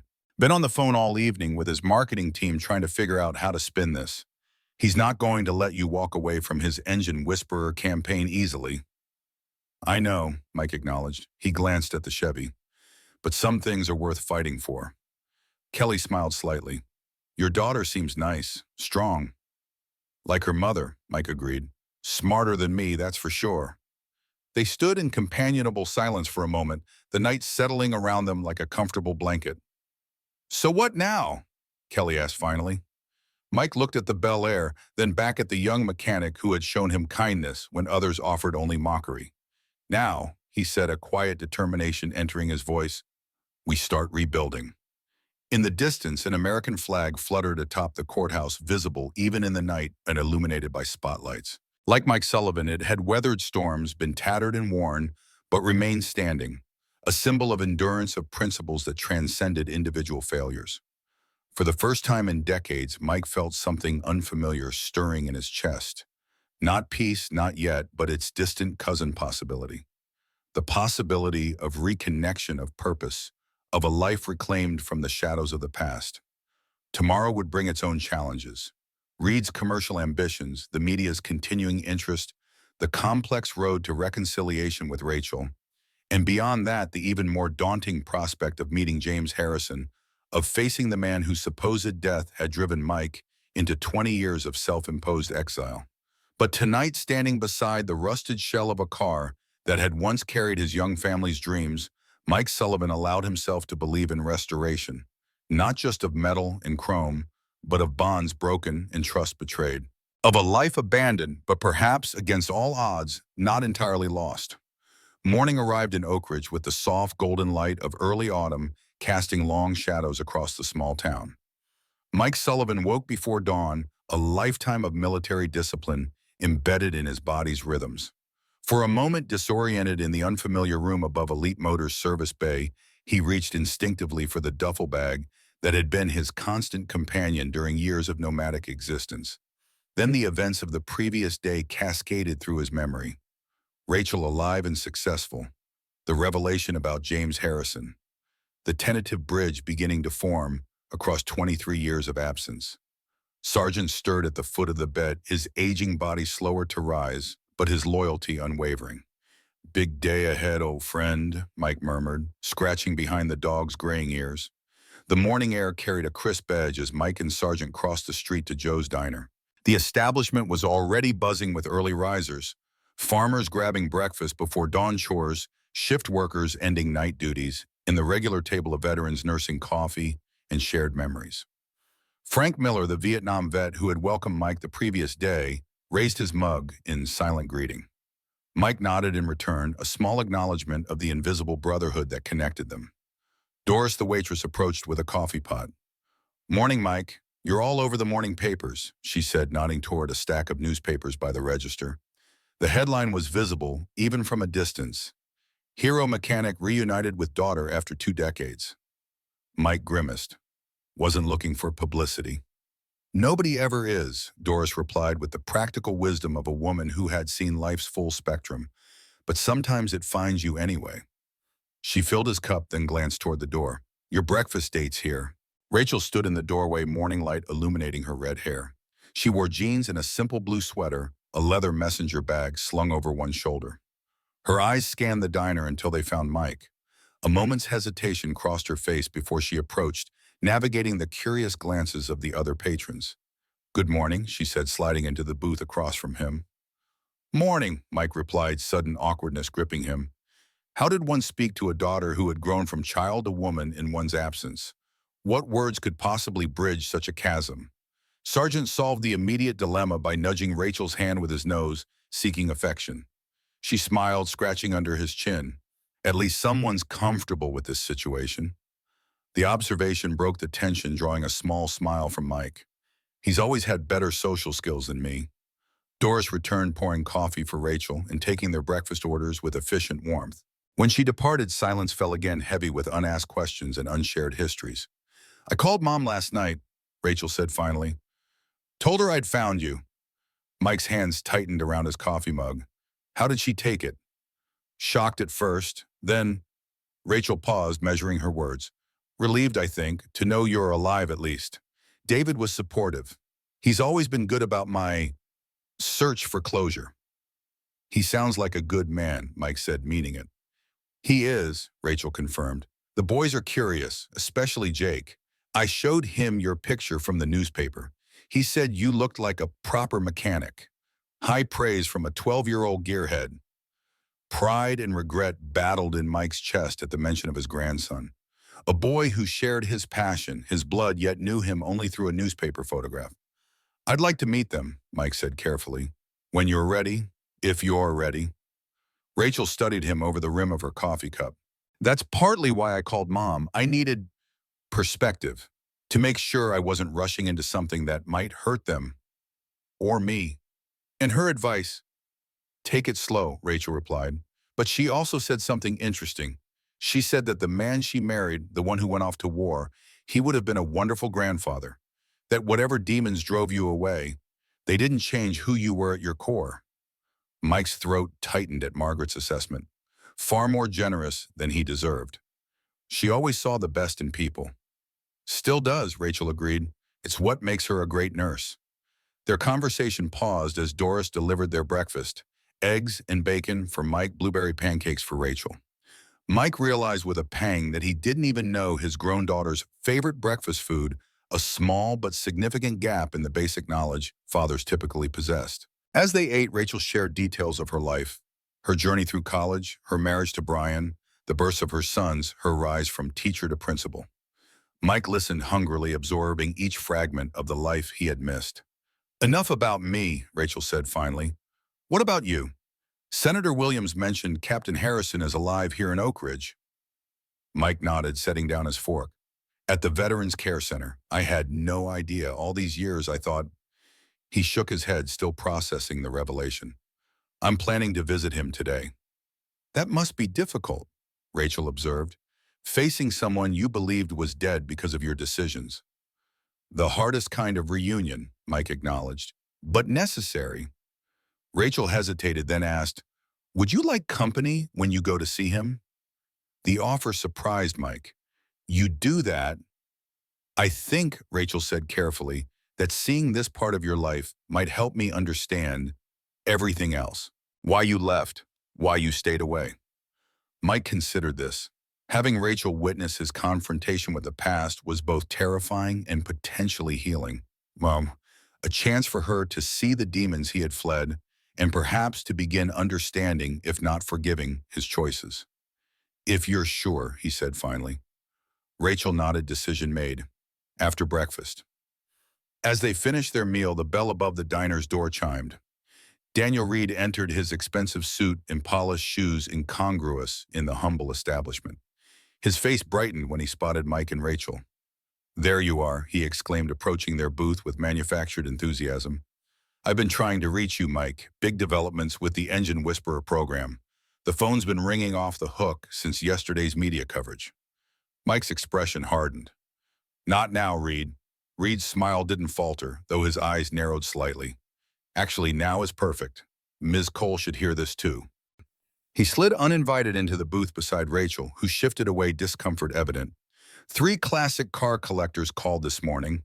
Reed continued, undeterred by their lack of enthusiasm.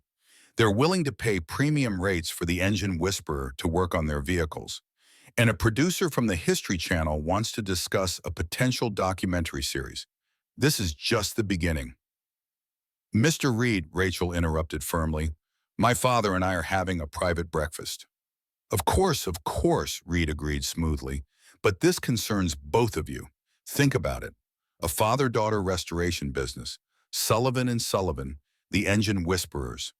It's marketing gold. We could start with that old Chevy you've been eyeing, Mike. Document the entire restoration process with Rachel learning the family trade alongside her father. The reconciliation angle alone is worth..." "Enough," Mike cut in, his voice low, but carrying the unmistakable command of a sergeant who had led men in battle. "You're commodifying my family, Reed. That stops now." Reed's expression cooled. "We had a deal, Sullivan. You work for me, I provide room and board. Part of that deal was my management of your public image." "The deal was I fix cars," Mike corrected. "Not that I become a carnival attraction or drag my family into your schemes." Reed leaned forward, dropping the friendly facade. "Let me be clear. You're an employee, a homeless veteran I charitably took in. The Engine Whisperer brand belongs to Elite Motors. Your story, your skills, they're assets now, assets I intend to leverage." Rachel's eyes flashed with anger. "My father is not an asset, Mr. Reed. He's a human being with dignity and rights." "A human being who signed a contract," Reed countered. "Check the fine print, Mike. Any publicity arising from your employment falls under Elite Motors' purview." Mike studied Reed, seeing clearly for the first time the calculated avarice behind the businessman's facade. "I'll be at work on Monday," he said evenly. "Until then, my time is my own." Reed's jaw tightened. "This isn't over, Sullivan. You need me more than I need you." He slid from the booth and straightened his jacket. "Enjoy your family reunion while it lasts." After Reed departed, Rachel released a breath. "He's charming." "He saw an opportunity," Mike said simply. "Can't blame him entirely. I did sign his contract. Without reading the fine print." Mike's mouth quirked in a humorless smile. "Reading contracts wasn't high on my priority list during years of homelessness. A roof and regular meals seemed worth the risk." Rachel's expression softened with understanding. "What will you do?" "Deal with Reed later," Mike decided.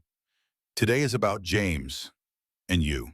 In the Oak Ridge Veterans Care Center stood on the outskirts of town, a modern complex of low buildings surrounded by carefully tended gardens. American flags lined the curved driveway, rippling gently in the autumn breeze. A memorial wall near the entrance bore the names of local veterans who had made the ultimate sacrifice, their service spanning conflicts from World War I to Afghanistan. Mike and Rachel sat in her rental car in the parking lot, Sergeant in the back seat, all three seemingly reluctant to break the moment of suspended animation between decision and action. "Are you sure you want to do this?" Mike asked, giving Rachel one final opportunity to reconsider. She studied the facility through the windshield. "Yes," she said firmly. "I need to understand." As they approached the entrance, Mike's steps slowed, the weight of 2 decades of guilt and misunderstanding bearing down on his shoulders. Sergeant pressed close to his leg, the dog's intuitive understanding of his master's distress evident in his protective posture. At the reception desk, a young woman in medical scrubs greeted them warmly. "How can I help you today?" "We're here to see Captain James Harrison." Mike said, his voice rougher than usual. The receptionist's expression brightened.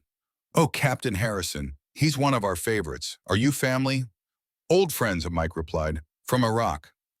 Understanding dawned in the young woman's eyes. I see. He's in the garden pavilion right now. It's his favorite spot on nice days. I can show you the way. As they followed her through wide, sunlit corridors, Mike observed the facility with an expert's eye. Unlike the sterile, institutional veterans hospitals he'd encountered in the past, this center had been designed with dignity in mind. Artwork created by residents adorned the walls, comfortable seating areas, invited conversation, and large windows brought nature indoors. He doesn't know we're coming, Mike murmured to Rachel as they walked. Maybe I should. Too late for second thoughts, Sullivan, a strong voice called from ahead. In the garden pavilion, a man in a wheelchair sat beside a chess table, sunlight glinting off his silver hair. Despite the decades since their last meeting, James Harrison was instantly recognizable. The same commanding presence, the same keen intelligence in his eyes. The wheelchair and the scars visible on his arms and face were new testament to the explosion that had nearly claimed his life. You always did hesitate too long before making your move. Harrison continued, gesturing to the empty chair across the chess table. Cost you more games than I can count. Mike stood frozen, overwhelmed by the living embodiment of the ghost that had haunted him for 20 years. James, he managed finally. I thought that I was dead, Harrison finished for him. So I gathered. Took me years to track you down only to find you disappeared yourself. His gaze shifted to Rachel. And this must be your daughter. The resemblance is striking. Rachel stepped forward, extending her hand. Rachel Sullivan Cole, it's an honor to meet you, Captain Harrison. Harrison shook her hand, his grip firm, despite the evident damage to his right arm. The honor's mine. Your father saved my life more times than I care to admit, though I suspect he has told you the opposite. Mike finally moved forward, his steps uncertain. Sergeant padded alongside him, alert to his master's distress. Harrison's eyes widened at the sight of the dog. Is that a service dog? Of a sort, Mike replied. This is Sergeant. We were in the same explosion. He lost an eye, I got this. He gestured to the scar on his forearm. Harrison nodded, a silent acknowledgement of shared sacrifice. Sit, Sullivan, before you fall over. Mike lowered himself into the chair opposite Harrison, feeling every one of his 68 years. I don't know what to say, James. I thought you were gone. I thought I'd failed you. Harrison studied him with penetrating intensity. So you punished yourself by disappearing, abandoning your family, becoming a ghost. There was no accusation in his tone, merely observation. Yes, Mike acknowledged, unable to offer justification. Harrison's weathered face softened slightly. Always were too hard on yourself, taking responsibility for things beyond your control. The route was my call, Mike insisted. The ambush was inevitable, Harrison interrupted firmly. We were deep in hostile territory with limited intelligence. Something was bound to go wrong. That's the nature of war, Sullivan. You know that better than most. But you paid the price, Mike said, gesturing to the wheelchair. Harrison shrugged, the movement carrying a dignity that transcended his physical limitations. We all paid prices, some visible, some not. His gaze shifted momentarily to Rachel, a silent acknowledgement of the cost Mike's absence had exacted on his family. How did you find me? Mike asked. I didn't, Harrison admitted. Not directly, but I kept tabs on various veteran networks, homeless outreach programs. Put the word out about a mechanic with unique skills, a certain tattoo. He tapped his own forearm, where the ghost mechanic's insignia would have been. Then yesterday I see your face in the newspaper. The Engine Whisperer. He chuckled. Bit theatrical, but fitting. A silence fell between them, decades of unspoken history filling the space. I should have looked for you, Mike said finally. After Iraq, I should have made sure. Yes, you should have, Harrison agreed without rancor, but that's water under a bridge that collapsed a long time ago. What matters is what you do now. Rachel, who had been observing this exchange in silent contemplation, spoke up. Captain Harrison, may I ask how you've managed all these years? Harrison's expression warmed at her question. Adaptation, Ms. Cole. The military teaches you that, if nothing else, when one path is blocked, you find another. He gestured to the facility around them. I run the administrative side of this place now. Computer work mostly, but it makes a difference for the men and women here. And your family, Rachel pressed gently. A shadow crossed Harrison's face. My wife couldn't handle the changes, the chair, the surgeries, the PTSD. Can't blame her, really. Not everyone's cut out for the long haul of recovery. He glanced meaningfully at Mike. Some run away, some get pushed away. The result's the same. You end up alone. Mike flinched at the parallel, recognizing in Harrison's experience the road not taken. What might have happened had he stayed with Margaret and Rachel trying to battle his demons within the family rather than in isolated exile. I'm sorry, James, Mike said, the words encompassing far more than could be articulated. Harrison waved away the apology. Don't waste time on sorry, Sullivan. Not between us. We made it back. Many didn't. That's enough. As they continued talking, the weight of 2 decades began to lift from Mike's shoulders. Harrison shared stories of his recovery, his work at the center, the veterans he had helped. Mike, initially hesitant, gradually opened up about his years of drifting, the odd jobs, the struggle to quiet the chaos in his mind. Rachel listened, witnessing a side of her father she had never known. The soldier, the comrade, the man haunted by choices made under unimaginable pressure. In Harrison's accounts, her father emerged not as the abandoner she had resented, but as a skilled, loyal warrior whose greatest flaw had been his inability to extend to himself the same grace he offered others. You should see him with engines, Harrison told Rachel, gesturing to Mike. In the field, we called it his superpower. He could diagnose a vehicle malfunction just by touching the hood, listening to the engine. Saved our lives more times than I can count. I've seen it, Rachel acknowledged. The newspaper wasn't exaggerating about that part. Harrison nodded approvingly. Some skills never leave you. Speaking of which, he turned to Mike. I hear you're working on a 1957 Chevy Bel Air, your old car if I remember correctly. Mike's surprise was evident. How did you know that? Small town, Harrison replied with a slight smile. News travels, especially news involving local heroes. I'm no hero, Mike objected. That's not for you to decide, Harrison countered. And your perception has always been skewed when it comes to yourself. A nurse approached, signaling discreetly that Harrison had a scheduled therapy session. As they prepared to leave, Harrison caught Mike's arm. Don't disappear again, Sullivan, he said, his voice carrying the authority of command, despite the years since either had worn a uniform. You've been a ghost long enough. Mike nodded, a silent promise more binding than any spoken oath. I'll be back. Soon. Bring your grandson next time, Harrison suggested, glancing at Rachel. The one who likes engines. I've got stories about his grandfather he should hear. As they walked back to the car, Rachel was quiet, processing all she had witnessed. Mike respected her silence, understanding that his reunion with Harrison had provided insights into his past that required contemplation. He's remarkable, Rachel said finally as they reached the parking lot. After everything he's been through, there's no bitterness. James always was the stronger one, Mike acknowledged. Mentally, spiritually, the best of us. Rachel studied her father. I understand better now, she said carefully. Not everything, but more than before. It wasn't forgiveness, not yet, but it was understanding, and for Mike that was enough for now. Where to next? Rachel asked as they settled into the car. Mike hesitated, then said, There's something I need to do at Elite Motors, if you're willing.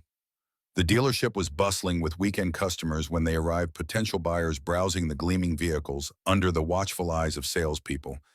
Brad, the young salesman who had mocked Mike upon his arrival, was midway through a pitch to a middle-aged couple when he spotted Mike entering with Rachel and Sargent. His expression shifted from surprise to calculation as he excused himself from the customers and approached. Mr. Sullivan, he greeted with newfound respect. Mr. Reed's been looking for you. We've had calls all morning about the Engine Whisperer program. I'll deal with Reed later, Mike replied. Right now I need access to the back lot. Brad hesitated, clearly torn between Reed's authority and the newly discovered importance of the man he had once dismissed as a homeless vagrant. I should really check with...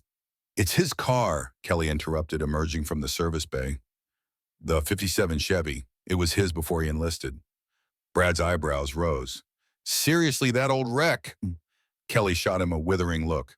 Show some respect. Brad retreated, muttering about informing Reed. Kelly turned to Mike with a genuine smile that broadened when she saw Rachel. You must be Rachel, she said, extending her hand. Kelly Martinez, I work with your dad. Nice to meet you, Rachel replied, shaking her hand.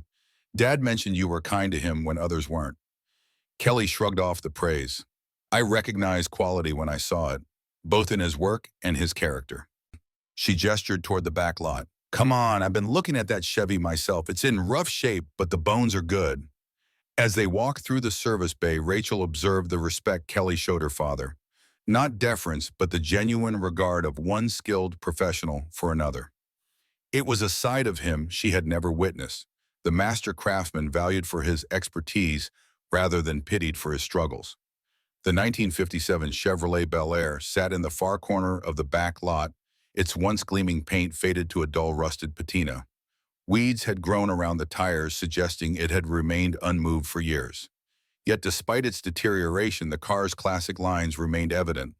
The distinctive chrome grille, the swooping fins, the panoramic windshield that had once represented the optimistic future of post-war America. Mike approached it slowly, as if reuniting with an old friend long thought lost. He placed a hand on the hood, his calloused palm connecting with the metal in a gesture almost reverential. I drove your mother to the hospital in this car when you were born, he said quietly to Rachel. February 14th, 1979, Valentine's Day, worst snowstorm in 20 years. Rachel's eyes widened slightly. Mom always said I was born during a blizzard, that you barely made it to the hospital in time. Mike nodded, lost in the memory. Chains on the tires, visibility near zero. But this old girl got us there. He patted the hood affectionately, drove like she understood the stakes. Kelly, sensing the emotional significance of the moment, stepped back discreetly. I'll give you two some space. After she departed, Mike circled the car, slowly assessing its condition with an expert's eye. Frame solid, he noted. Engine's missing parts, but the block's intact. Transmission's gone, interiors have been stripped, but it's all fixable. Is that what you want to do? Rachel asked. Restore it. Mike looked at her, something vulnerable in his expression. I was thinking maybe Jake might want to help. You said he likes taking things apart, seeing how they work. This could be a chance for him to learn how to put something back together too. The offer hung in the air between them.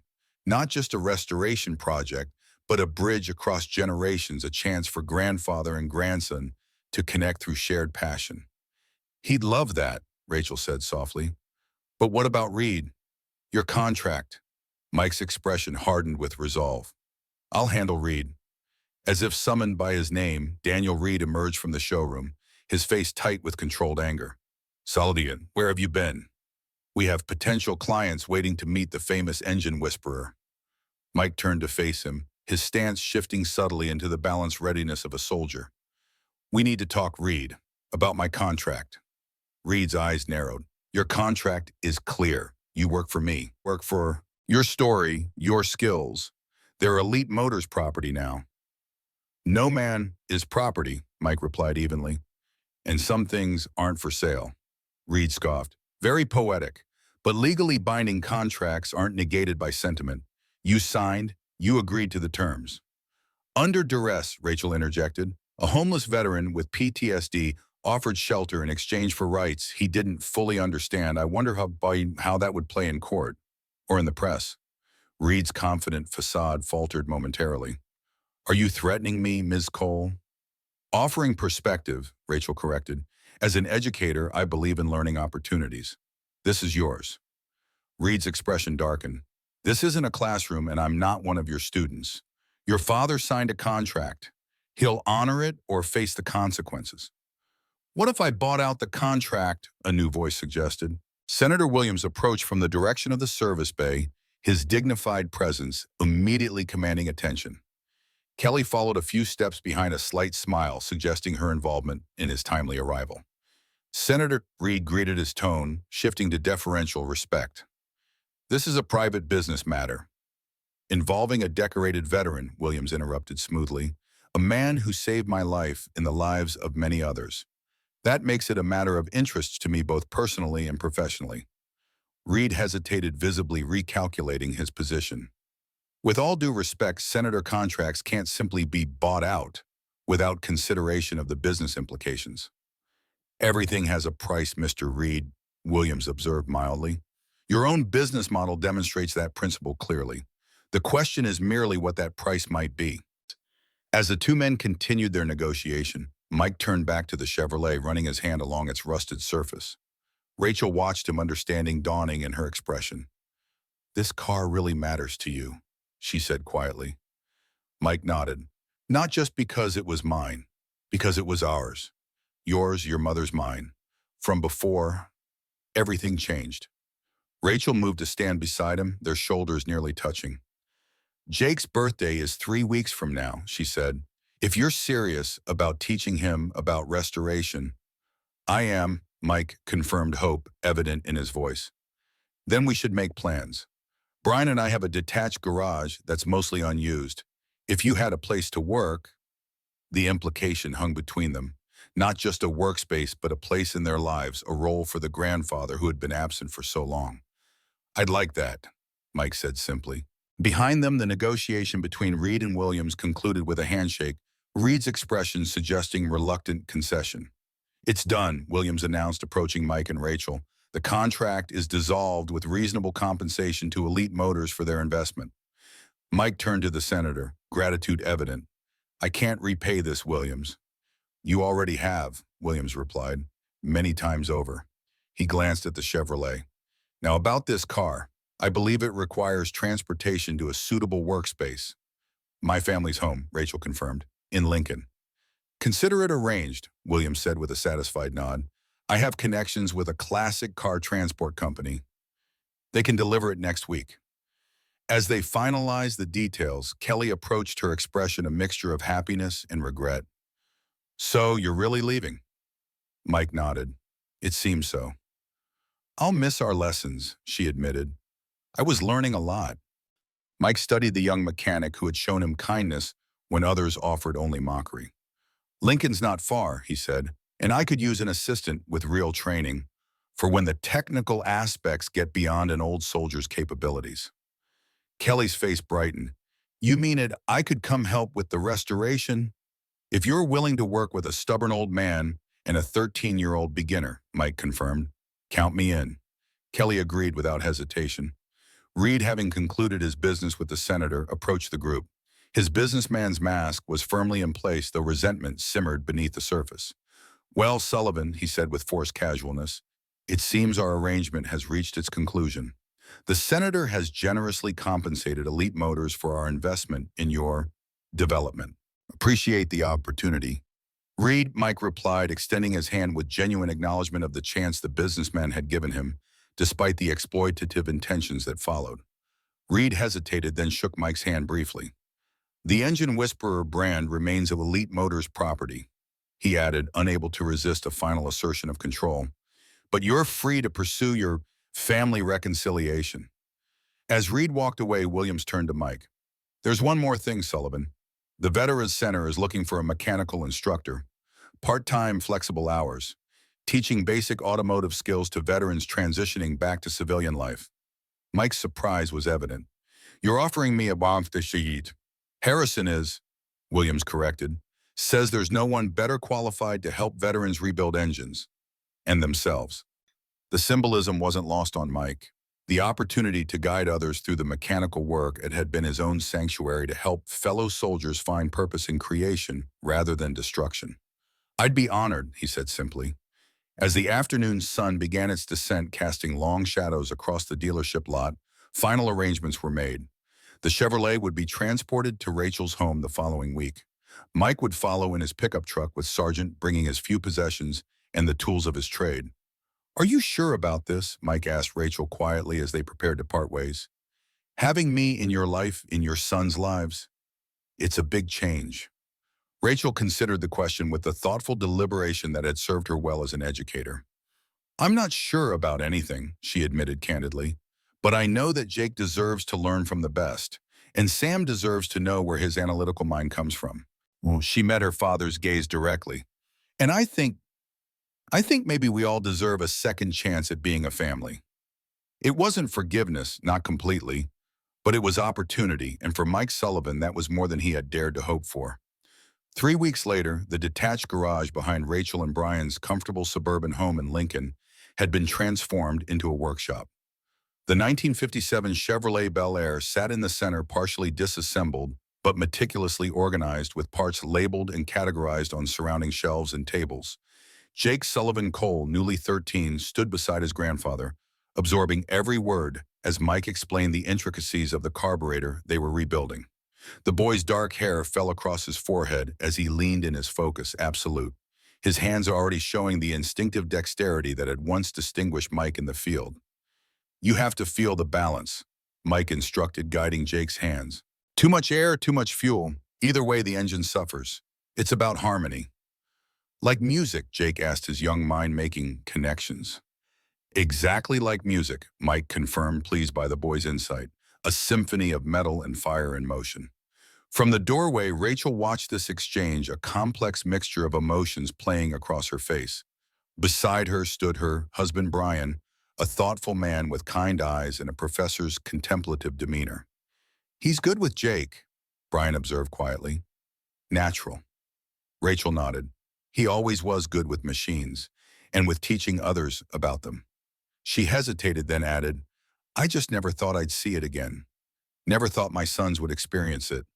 Brian slipped an arm around her shoulders. "People can surprise you, even after decades." Across town at the Oak Ridge Veterans Care Center, James Harrison guided his wheelchair through the newly established mechanical training shop. The space, equipped with basic automotive tools and several small engines for instruction, represented a new beginning for many of the center's residents.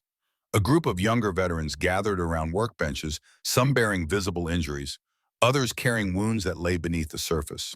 All shared the lost expression of warriors seeking purpose in a world that often struggled to understand their experiences. Next week, Harrison announced, "We begin our mechanical skills program. Your instructor is a man who can teach you not just how to fix engines, but how to rebuild your own sense of purpose." He smiled slightly. "Trust me when I say that if he can find his way back after 20 years adrift, there's hope for each of you."